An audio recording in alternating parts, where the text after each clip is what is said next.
Good morning, Sal. How are you today? Good morning, Harry. I'm very happy. Why would that be? Because guess what? Woohoo! Lockdown Sally is going to be out of lockdown tomorrow. Woohoo!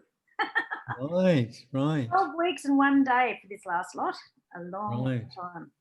Long time.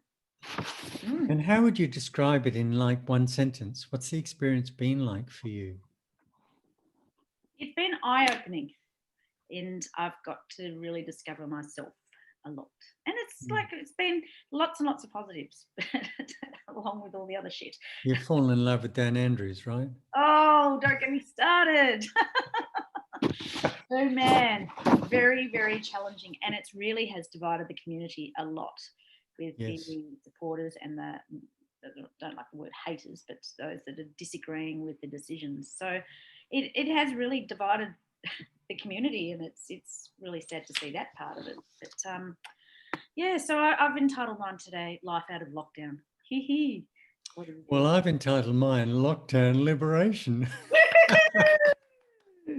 Well, you got the alliteration there. Yeah, that's awesome. Awesome. Yeah. So, So, yeah, look, it's interesting. There was a survey done by the Sydney Morning Herald recently, and they found that 62% of workers are dreading going back to the office. 25% don't mind, and 13% bring it on. is that all? But I mean, think about it. Yeah. This is kind of a typical example. $50 a week on lunches. Yep. $60 a week on fares. Mm-hmm. Whatever number you want to create for childcare. Yeah. And then however many hours you want to generate for commuting, which in Sydney can be up to 5 hours a day. In Melbourne, it's probably more like 2 or 3. No, well, even my run with the kids, and this was my issue. It's 3 to 5 hours a day, and I don't have to go very far. It's just the traffic in Melbourne, and that's to drop off. Well, that was 4 kids, 3 kids. It doesn't matter. It's only 2 destinations, and it can take up to 5 hours a day. Why don't you get them electric scooters? Yeah. Oh well, yeah. I mean, it's all changed now, but yeah. That was one of my big bugbears, was like the traffic and just being stuck in it. So that has been an absolute win, not doing the traffic all year, Yes. and it has reduced the stress absolutely, and much more energy because of it. It's interesting you say that, because the University of Melbourne did a study and they found that before COVID, 44% of women felt stressed. Wonder why? Yeah. During COVID, that dropped to 19%, Whoa. in spite of the stress imposed by COVID, because they didn't have to run around wasting 5 hours a day dropping their kids off. Exactly. My energy levels are up here, and I've been so much more productive. Yeah. It's a thankless task doing the Yeah. running around. It really is. And the schools have just all finally gone back yesterday. And the traffic, oh my gosh, it's gone back to normal again. It's crazy. Just to come down to get in my driveway sometimes can take 20 minutes for 200 meters. Like, yeah, waste of time. That would drive me mad. I couldn't cope with it. Well, and you know what? Because of this COVID, I'm really wanting to create some change. And we were just talking before, I've put the house on the market. Like, that's it. Get me out of here. Do you know how many Victorians just want to escape? We haven't been able to, not even go. Now it's 25K, but it still means you can't get down to the peninsula. You can't go anywhere. We're still in lockdown.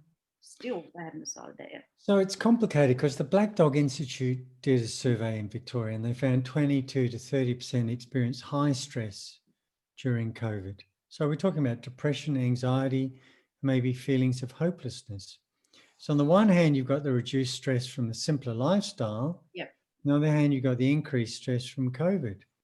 Yep. So in Europe, there was a consulting firm called LEC, and they did a survey. Before COVID, 18% of people wanted to work at home, like exclusively. Yeah, right. Okay. That's now risen to 28%. Yep. Before COVID, 29% wanted to do more work at home. Yep. And that's risen to 36. Yep. And the percentage that like the normal was 53% before COVID, and that's dropped to 37. So there's been a big shift in attitudes Yeah. away from working in the office towards a hybrid model.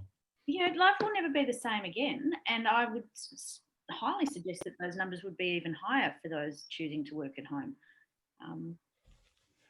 Yeah. Well, I mean, some people like the social aspect of work. Yep.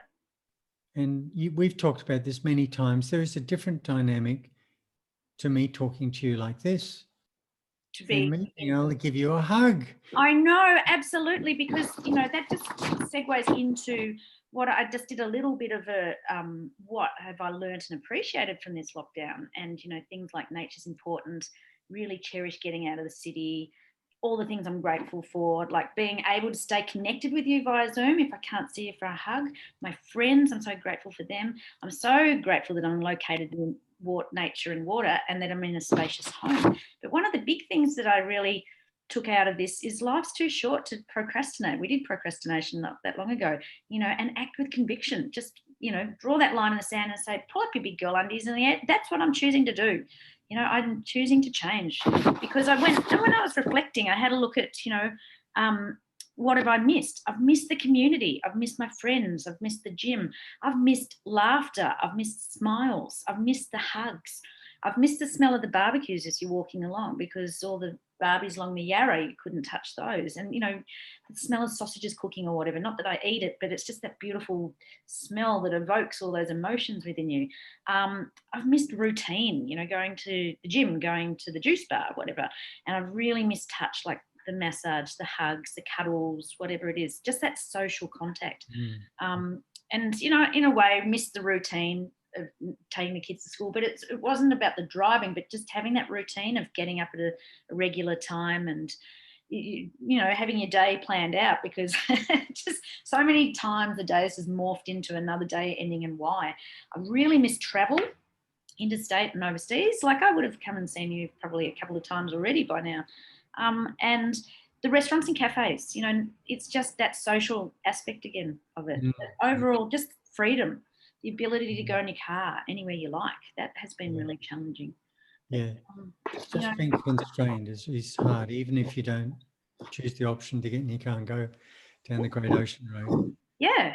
But, also I've learnt, slowing down is good, because it forces us to stop and really appreciate the smaller things in life. And, my values are really tapped into my values of what's important, honesty, being genuine, authentic. And the cathartic part of being out in nature is just so helpful for mental health, for everything, being able to get out and exercise and walk. So grateful for that. It was really interesting. Some stats I came across: home cooking has increased by 54%, 34%. Really, are really loving it, and we're going to continue. You're getting back to basics. When we first went into lockdown, it was banana cake. I couldn't stop making it. Sausage rolls, it was all the old school stuff. Yeah. And, you can't beat a good sausage roll. no, Yeah, so Moorish. Yeah. Tomato sauce and a sausage roll. Oh, yeah, I do chicken coriander ones. They're fantastic. Really yum. And apple pies. I've been making apple pies for months now, like constant apple pies. Kids are loving it. You put cloves in it? No. No, cloves are awesome. Yeah, no, I put about 5 different things in there, but sometimes cloves, but not often. Yeah. Have you tried baked apples and you pierce the skin with cloves and leave them in? Oh, right. That's really nice. No, what was it back years ago? Baked apples, was it? I don't know, grapes or something. I can't remember. Baked apples and ice cream. Yeah. Ice cream. Oh, yeah. Oh my God. Oh my God. So I had a few things that I won't be missing after coming out of this. Let me guess one of them. Daniel Andrews' press conference every night. That was part of it. The daily updates, waiting for the updates of how many people got fined, how many people have died, how many people have got the virus. It's like the daily updates. It's like, honestly, it's awful. But the biggest thing is the solitude, the isolation. That's just been, particularly for me, it's been really challenging because my kids haven't been here much. It's really, really hard. And what I won't miss is the overall energy. And as I was talking to someone in Noosa the other day, I said, unless you're living it, it's hard to explain it. But this energy is like icky, and it's creating these massive highs and lows. And that's what I won't miss, is the emotional highs and lows. Some days you're having a good one, sometimes you're having a bad one. And it's that horrible feeling of just being in survival mode, not thriving. What about that guy who got a $1,500 fine for going out to get, was it a carbonara from somewhere? Yeah. Oh, there's lots of stories of someone that have gone like 30K to go and get a coffee or whatever. Absolutely. The Yeah. fines, like even on the weekend, and that was the intimidation from the police, because I walk the town every day and it's always on horses or bikes or whatever. And there was a chick who was talking on her phone. She was on her bike, but the cops are telling her she's going to get a $700 fine because she didn't have a mask on. Like, and she's on a bike and she's chatting on a phone. I mean, it's just that stuff I won't do. And Did they fine her or warn her? warn her, but it was Yeah, like, that's okay. yeah. And you know what? Another thing that I won't miss is the sadness that I see in everybody's eyes, particularly in the kids. My kids towards the end, it's just been hideous where they're not socially interacting. It's just like, Harry, it's awful. And I'm not trying to be a Debbie Downer and banging on about it, but there's so many aspects that I won't miss, and that's that being controlled part. Can't go more than 5K. It's lots of stuff didn't make sense, but there's lots of good that came out of here. So it's interesting. I'm not a fan of Andrews. Yeah. But there's been some stats that came out recently. Yeah. And there's only 2 places that have suppressed a second wave. Yep. One is Victoria. Yep. And the other is Singapore. Oh, that's really interesting, because I was asking someone the other day about Singapore, because there was a lot about them at the beginning, but I just wondered, they haven't heard much. Right. So although, there's been a lot of pain, definitely, maybe in retrospect will have been worth it. Maybe. Yeah. Because it's quite interesting. If you look at there've been, my economics background, can't help it. If you look at the relationship between the death rate and the impact on the economy, Yep. There's a very clear correlation. Higher death rate, bigger impact on the economy. Yep. And obviously the illness and the hospitalisation of those that recover is also an impact. Yep. But in England and Spain, their economies have contracted by nearly 25%. Wow. So that means 1 in 4 is going to be out of work. Yeah. And that will have its long-term consequences. And the psychological impacts must be higher. PTSD, particularly down the track for kids and stuff. So I had a bit of a model. Bring it on. I had a bit of a model. Relief and gratitude, I think, is the first. Yep. Is the first one. And yeah, the relief you've talked about, socializing, school goes back, you can, socializing is the big one. Yep. And getting out. The next one would be to review your COVID experience, which you've just done. You've been grateful for some things, and you wished you haven't had to go through some of the negatives. Yeah. But that review gives you a gateway to finding out new options. Yeah. And your new options are to rebuild a new future. Yeah. Do you want to commute? How do you want to work? Yeah. Do you want to live in the city or the country? These are choices. So in the short term, you can decide how much you wish to commute. If you're employed, you can then negotiate with your employer, well, what sort of hybrid model would you like? How far are they prepared to come towards that? And in the longer term, you need to identify opportunities to meet your ideal hybrid, your ideal hybrid work model, a work pattern, where you'd like to live and how you'd like to do it. You can't do that in the short term, but in the long term, you can. Yeah, people have got mortgages, school fees. You've got commitments, right? But you can plan it. Absolutely. Yeah. I really love that. My model's so similar to yours. That was really cool. So I first of all had reflect. What have I learned and appreciated from this lockdown?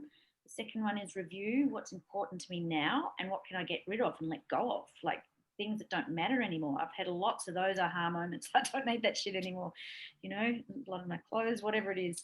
And then reset my mindset and choices moving forward. So when I reflect and review, I'm able to care, appreciate the little things more, the hugs, the smiles, the moments. Yeah. So that's really popped out that we're social animals. We need that Yeah. social contact. We really do.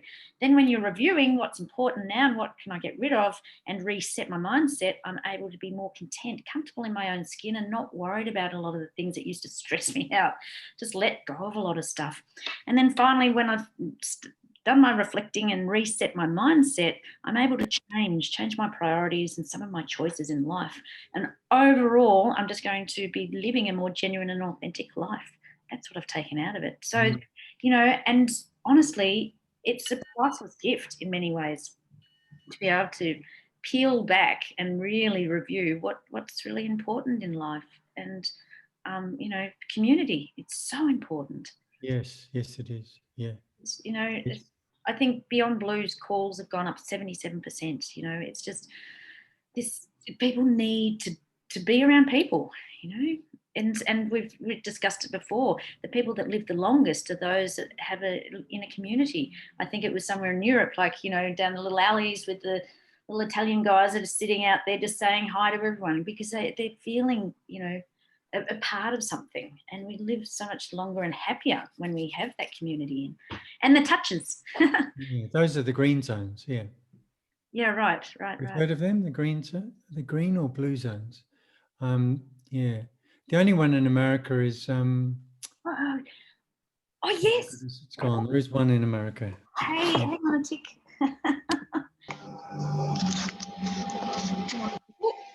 Quite funny. Oh, sorry about that. That was just. I wouldn't. We could just go with the flow when that happens. I don't mind. Yeah. So no, I was listening to something yesterday, and in California, there's what's it called? Is it called a green zone? I think it might green zones or blue zones. Yeah. It was only there's a spot in Loma or something in California. I think it's called a green zone or something like that. It's where there's a lot of Seventh-day. No, they're called blue zones. Right. And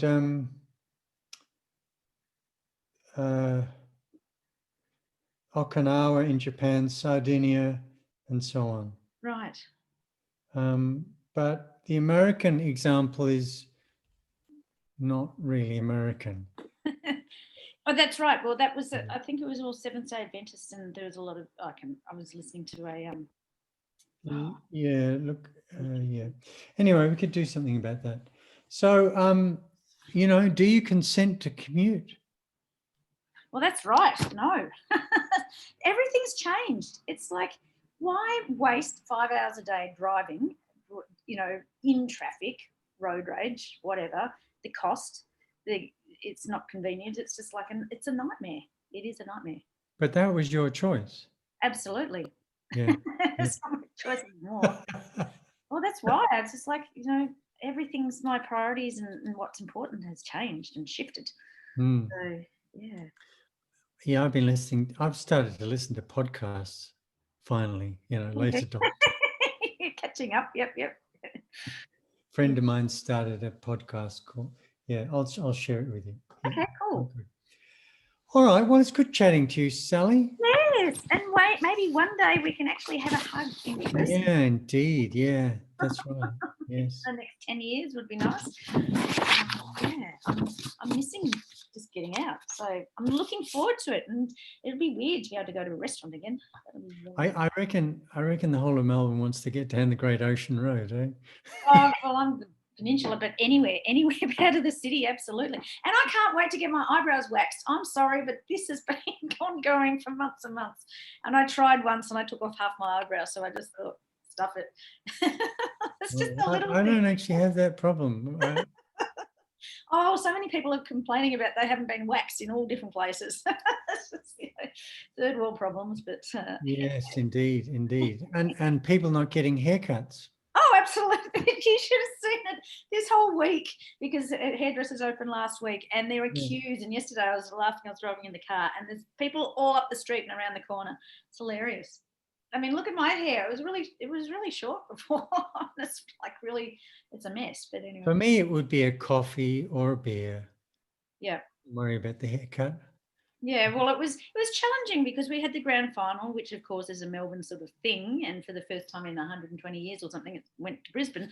But you know, Richmond won, and Richmond, all the pubs there, it would have been their biggest weekend ever, and it's just the economy side of it. It's just frightening, frightening, frightening. And then Get of down course, to Dan Murphy's and get a carton. yeah. Well, that's the thing, but it's just not the same, right? And it's spring carnival, so it was Cox Plate last Saturday. We've got Melbourne Cup next week. It's still in lockdown. It's just, you know, there's lots of. It's such an unfortunate time of the year for this to be happening for us. But anyway, We used to go to the Howquah every year for Melbourne Cup weekend. Howquah, that's where Yeah. Charlie went to Yeah. school. We used to go camping there. Wow, it's beautiful. It's absolutely beautiful up there. Not as beautiful as it was. The blackberries have taken over.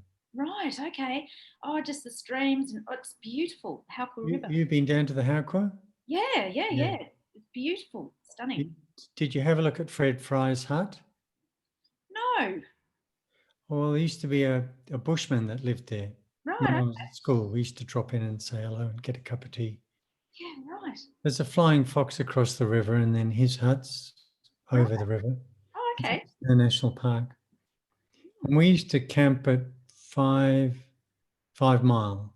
Right. Back in the day, Harry. Back in the day. So from the flats on upstream, Yeah. 5 miles up, there's Yeah. a camp spot. Yeah. Awesome. Such a But there are a lot of blackberries now. right. Mm. Well, I haven't been up there Charlie was there 2 years ago. So yeah. Very pretty though. Oh, on your suggestion, I went, where did I go? Not Bulla, the other place. You know, I don't know, one of those big mountains, and that was beautiful. Just before we went into lockdown. Oh, I was near Bright. I went out. Oh yeah, Bright. Yeah, Bright. Yeah. Interesting town. Yeah, I think it was March. Good pubs in Bright. Beautiful, beautiful. Yeah. Can't wait to get back there. That'd be awesome. Yes. Oh, And how's the gardening going, Sally? How's your garden looking? it's all in bloom. You should, I'll send you some photos because it's absolutely gorgeous. And there's, on my walk along the Yarra, there's this thing called pig's face, and it's Yeah, I know pig's face. You can eat it, you know. Can you? Yeah, if you're a little bit desperate, you can suck the moisture out of it. Really? So I've just got my first pig face flower. So I grabbed a whole heap along the Yarra and then planted them out the front, and it's just starting to flower. So that's bringing me lots of joy. And if you could look out in front of my desk, there's just flowers everywhere. So I'll send you some pictures because it's blooming. Yeah, good. Beautiful, beautiful. All right, darling, I better go away. We've got, the countdown is on. It's nearly, 12. So next time somebody barges into this, we'll just include them and you can ask them what their experience was. Okay? Okay, I will indeed. All right. We can be resilient. Okay, see you next week.